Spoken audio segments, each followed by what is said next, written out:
Hello guys, what's up? At ako nga to si Jello, ang nag-iisang charotero sa buhay mo. This morning nga guys ay kasama ko nga itong dalawang batang ito.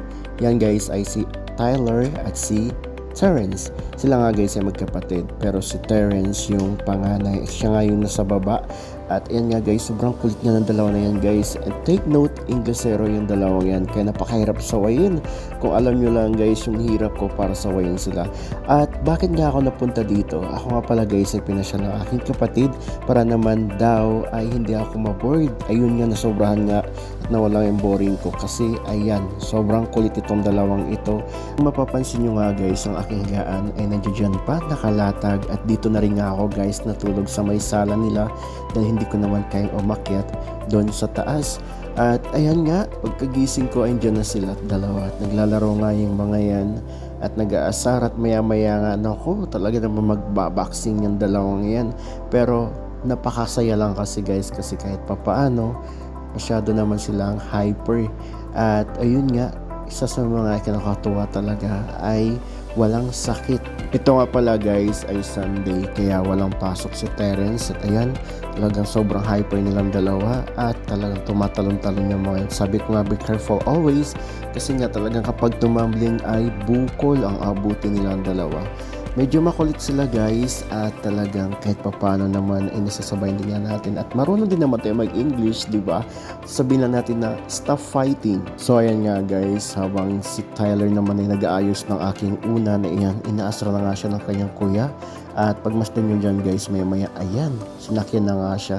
At yung kanyang kuya nga guys ay sigaw na ng sigaw ng help me, help me. O diba, sabi ko sa inyo talaga namang maya ay magdudugsingan nga silang dalawa at magbaboxing. O diba, kaya yan, utay-utay na silang nag-aasaran dalawa. So ayan nga guys, nag-decide nga akong lumabas para naman mahanginan at mainitan. At ayan, sumunod nga sa akin si Tyler, at may hawak naman siyang patpat, at nilalaro nga itong American Bully na aso nila ate. Marami pala silang aso dito. Yung iba, hindi ko alam kung anong tawag dyan.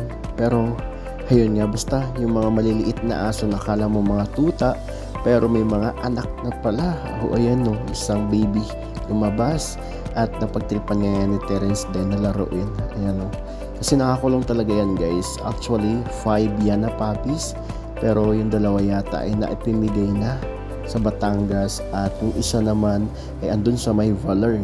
Kaya ayan, bali 3 na lang yung natira guys. So ito nga guys, sobrang maharot din naman itong mga puppies na yan. At kung makikita nyo nga, meron siyang bit na sticks. At kung ano ang bit ng mga bata kanina ay talaga naman kakagatin nila. At napakabait nga guys, at napakalambing naman ng mga aso dito. Dahil nga itong American Bully na galing ito sa aking pinsan ay sobrang bait, at natakot nga ako nung unang dating ko dito kasi baka mamaya sakmalin ako. Sa laki ba naman guys ng bunganga niya, diba? Yan guys ay bigay lang doon sa kanila dahil hindi daw nila kayang alagaan. Kaya ayan, to the rescue naman sila ate. At dahil nga mahilig din naman sila sa mga aso. Alam nyo ba guys, na kapag ikaw ay may alagang aso, sila yung nagsasuffer kapag meron ka mga karamdaman. Naniniwala ba kayo doon? Based on this study, marami talaga na nagsasabi na yun nga ay isang pawang katotohanan. At kung ano may mga pets nyo guys, ay alagaan nyo palagi at ituring nyo na pamilya, kasi sila talaga ay nagsasalo ng mga sakit na dapat ay nasa sa atin. Kumbaga, na ililipat sa kanila. Mostly guys, nangyayari talaga yan, at ako ay naniniwala dyan. Pusa man yan, ibon man, at kung may mga fish kayo na alaga sa bahay nyo, ay talagang dapat nyong mahalin at syempre ingatan nyo guys. So ako naman guys ay mahilig din ako sa mga aso. Yun nga lang, talaga andun yung kaba, dahil nga kapag nasakmal nga tayo, nakagat tayo nyan ay yung rabies. Pero sila naman guys ay alam kong may mga turok na yan ng anti-rabies, at yun talagang isa sa napakahalaga, kasi nga dapat bilang may-ari ng mga hayop, lalong-lalo na kapag mga aso, ay dapat obligasyon niyo po niyang paturukan, dahil kapag yan ay nakakagat, nako, talagang katakot-takot na gastusan ng inyong aabutin. Kaya ayan, friendly reminders lang para sa mga may-ari ng aso, may alagang mga aso, at kung anong-ano pang mga hayop na may mga rabies tulad ng mga pusa o kung ano pa man yan, dapat guys ay inyong paturukan ng anti-rabies para maiwasan natin ang kung anumang sakuna na pwedeng maganap sa inyong maalag. Nakakatuwa lang guys, kasi nga 'di ba? Ayan no, bago lang ako dyan pero napakalambing na nila sa akin. Usually talaga guys, ako malambing ako sa mga hayop at may mga hayop talaga na may kakayanan silang kumilala ng isang tao na kapag itong tao na to ay mabait, kapag itong tao na to may pinagdadaanan na problema, ayan, ganyan sila.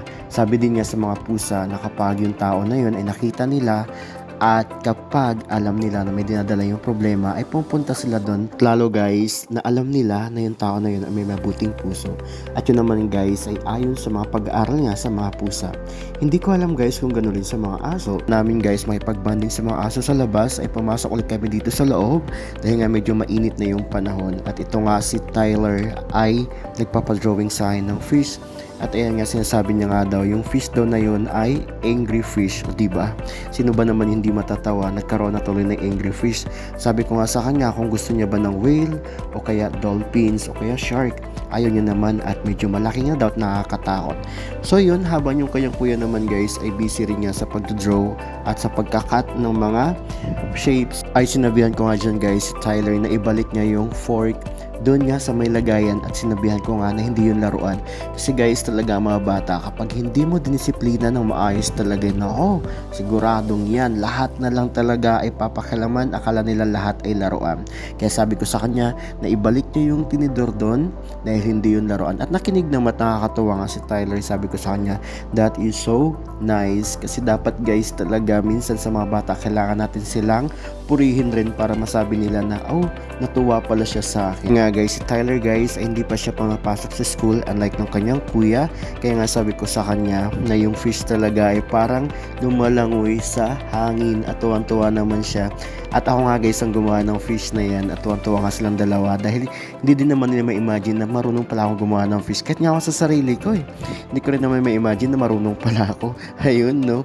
At ito nga guys, parang pinapalangoy-langoy ko nga itong isda at sabi ko nga sa kanya ay maya-maya pa ay palili pa rin ko yan. At tawang-tawa si Terence kasi nga sinasabi niya na hindi daw yun flying in the sky. Supposed to be daw, dapat swimming nga daw under the water. Diba? Kinorek pa ako ng bata. Tatawa na lamang nga ako kasi nga syempre para naman gumana yung kanilang mga imaginations. At umakyat na nga dyan guys si Tyler sa taas ng couch at ayan, dahil nga papaliparin niya na siguro yung fish. At sabi ko nga sa kanya, always be careful kasi talaga kapag siya ay nahulog at tumagabong, nako, talaga naman sigurado bukol ang aabutin ng batang to. Guys, hanggang dito na lang at sana ay nag-enjoy kayo at ako guys, sigurado nag-enjoy ako sa pakikipagbanding sa kanila. Thank you for watching. Bye-bye!